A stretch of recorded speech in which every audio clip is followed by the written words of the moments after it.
Ashaa marka fuun akkam jirtu kabajamtoota hordoftoota keenya walabummaan isu neetwoorkii irraa oduu yeroo kanaaf qabannee jirruun isinitti hima dursama turreewwan oduu. Komishinii mirga namoomaa Itoophiyaa jaarsummaan gaafatamummaa seeraa ajjeechaa abbootii gadaa hambisuun qabu jedhe. Ajjeechaa juulaa maatii tokko irratti raawwatan dabalatee waraanni mootummaa bilxiginnaa fi hidhattoonni amaaraa yakka sanyii duguuggaa ilmaan oromoo irratti raawwachaa jiru. Waraanni bilxiginnaa waraana bilisummaa oromoo loluuf opereeshinii haarawaa qopheessaa jiraachuun himameera. Kanneen jedhan oduu yeroo kanaaf qabannee jirrudha. Amma oduu bal'inaan. Komishinii mirga namoomaa Itoophiyaa jaarsummaan gaafatamummaa seeraa ajjeechaa abbootii gadaa hambisuun qabu jedhe. Komishiniin mirga namoomaa Itoophiyaa ajjeechaa abbootii gadaa karrayyuu wal qabatee rakkoo jiru jaarsummaan furuuf adeemsi jiru gaafatamummaa seeraa gufachiisuu hin qabu jedhe. Tuuta miseensa gadaa michillee karrayyuu 14 ta'an irratti ajjeechaan qaamolee nageenya mootummaan erga raawwatame amma ji'a 3 ol kan ta'e yoo ta'u ajjeechaa kanaan wal qabatee shakkamtoonni 9 to'annoo seeraa jala ooluu komishinichi ordoffii godheen mirkaneeffachuu ibseera. Komishiniin poolisii Oromiyaa kan jalqaba abbootii gadaa bu'aa shaniin ajjeefamuu gabaasee ture. Ibsa gaafa majjii 25 2014 baaseen immoo ajjeechaa kana qoratee gaafatamummaan akka jiraatu kan godhu ta'uu beeksiseera.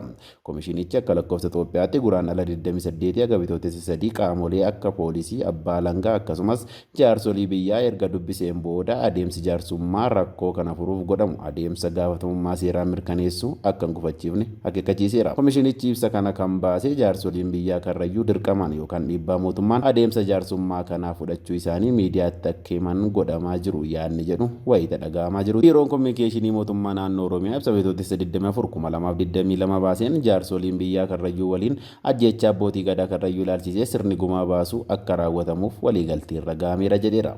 Adeemsi jaarsummaa fi gumaa baasuu kun mataan isaa jaarsolii biyyaa karrayyuun mormamee dhiibbaa fi doorsifni irra gahee adeemsifamaa akka jiru jiraattonni naannichaa akkasumas miseensi bilxiginnaa Dr. Angaasaa Ibraan fuula miidiyaa hawaasaa isaanii gubbaatti himaniiru. Komishinichi dabaluunis shakkamtoota kana keessa aangawoonni mootummaa sadarkaa adda addaa irra jiran waan argamaniif adeemsa qorannoo irratti dhiibbaa gochaa yookaan saffisaan akka hin xumuramne deeggaraa akka jiran maddeen amanamoorraa hubanneerra jedheera.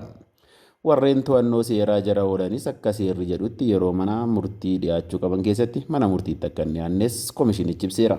Mootummaan naannichaa jaarsummaa mootummaa naannoo fi hawaasa karrayyuu gidduutti qindeessummaa gumii abbootii gadaan godhamu adeemsa qorannoo yakkaa cinaatti akka godhamu ibsee ture. Adeemsi araaraa olaantummaa seeraa fi gaafatamummaa yakkaa mirkaneessuu cinaatti godhamu maatii miidhamtootaa fi hawaasa naannichaa irraa hirmaannaa fi fedha guutuu argachuu qaba jedheera. Gama biraan abbaa gadaa Tuulamaa goobana oolaatti dhimma ba'uun mootummaan bilxiginnaa kan naannoo Oromiyaa shira maqaa araaraa jedhu bittilee gaafatamummaa yakkaa hambisuuf hojjechaa jiraachuun isaa saaxilamee jira. Ajjeechaa juulaa maatii tokko irratti raawwatan dabalatee waraanni mootummaa bilxiginnaa fi hidhattoonni amaaraa yakka sanyii duguuggaa ilmaan Oromoo irratti raawwachaa jiru.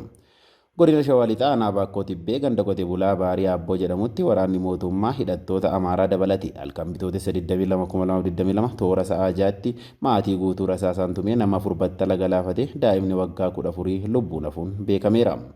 Maatiin ajjeefaman kunis Biraanuu Nugusaa Jimaa abbaa warraa Iteenash Taaddasaa Waggaarii haadha warraa Araggaa Nugusuu Jimaa obboleessa obbo Biraanuu Caalaa Biraanuu Nugusuu Jimaa ilma obbo Biraanuu yoo ta'an Masara Biraanuu Nugusuu Jimaa mucaa umuriin ishee waggaa 13 ammoo aleellaa kanaan baay'ee miidhamtee hospitaalli Baakkoo dadhabee amma Ambootti riifarii godhee jiraachuu odeeffanneerra. Godina Wallagga Baanaa Giddaa Ayyaanaa magaalaa Giddaa irraa kiiloomeetira 10 kan hin caalle ganda Qaqaroo Adaree jedhamu keessatti waraanni mootummaa fi humni hidhattoota amaaraa ajjeechaa juulaa jiraattota naannoo irratti raawwachaa jiraachuun himame. Haaluma kanaan namoonni ajjeefaman obbo Goboshoo Olaanii, Aaddee Alamii Goboshoo fi dargaggoo Fayyeeraa kanneen jedhaman ammatti kan maqaan isaanii adda ba'e yoo ta'u kanneen ajjeefamanii ammatti maqaan adda hin baane hedduu ta'uun barameera.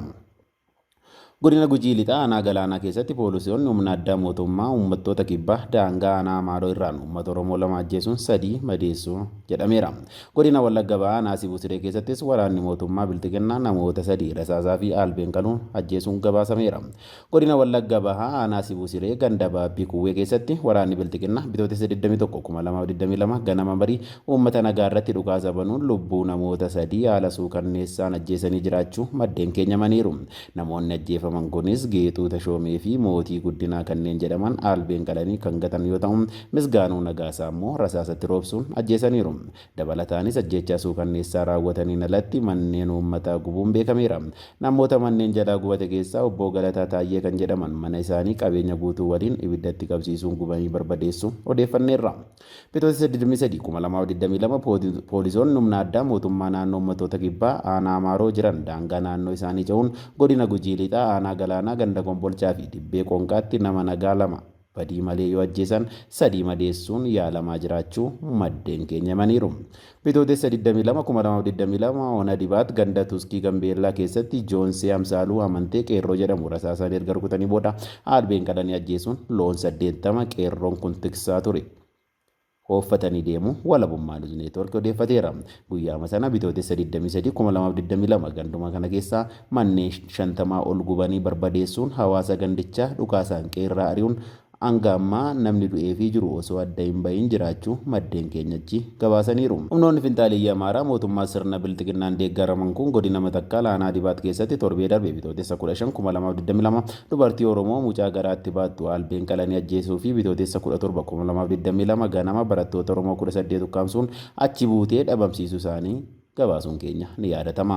Waraanni bilisummaa Oromoo waraana bilxiginnaatiin lolamuuf oppireeshiniin haarawaa qophaa'aa jiraachuun himame. Torban tokko as bilxiginnaan Salaalee, Oromiyaa Lixaa, Giddu Galeessa Oromiyaa fi Shawaa Kibba Lixaa keessatti humna waraanaa baay'ee iraarsaa akka jiru kutaalee Oromiyaa kanneenii fi keessoo bilxiginnaa irraa odeeffannoon argame ni mul'isa. Humni waraana meeshaa waraanaa gurguddaa fi reeshina waliin bobba'aa jiru kun bulchitoota aanaa fi godinaatiin qubsiifamee oppireeshiniidhaaf qophaa'aa jiraachuun himameera. Aanaalee irratti waraanni koreen qindeessituudhaan qubsiifamaa kan jiru yoo ta'u eenyu maal akka gochuu qabus gahee walii qoodaa jiraachuu himameera. Koreen kun namoota nagaa bilxiginnaaf yaaddootaan kan ajjeefamanii fi kan hidhaman jechuun adda baasaa jiraachuus beekameera. Kana waan ta'eef uummanni baagala isaa irratti of eeggannoo akka godhu namoonni bilxiginnaadhaan ija shakkiitiin ilaalaman lafa gabaa fi uummanni baay'inaan walitti qabamu irraa akka of qusatan dhaamameera. Dhimma kana irratti hoogganni waraana bilisummaa Oromoo giddu galeessaa akka jedhanitti waraanni bilxiginnaa uummata nagaa jumlaan fixuuf bobbaafamuu irraa kan hafe aamilee fi ga'umsa ittiin waraana bilisummaa Oromoo waboodhaan loluu hin qabu jedheera. Kanaaf ragaan seenaa waggoota sadan dabarsine kan jedhu waraanni bilisummaa Oromoo duulli waggoota darban garee bilxiginnaan waraana bilisummaa Oromoo irratti godhame waraanni bilisummaa Oromoo akka cimuu fi dagaagu hireebaneen malee akka badu hin goone jedheera. Waraanni bilisummaa Oromoo sadarkaa baduu bira darbee jira kan jedhu hooggansi waraana bilisummaa Oromoo waboo yeroo kamuu caalaa humnaa fi hidhannoo jabaadhaan kaayyoo ba'eef galmaan ga'uuf kutannoon tarkaanfachaa jiraachuu himeera. Egaan kabajamtoota hordoftoota keenya oduu walabummaa News Network ammaaf qopheessanne sangammaa ture. Qophiilee keenyaaf waliin turtii gaarii jenna.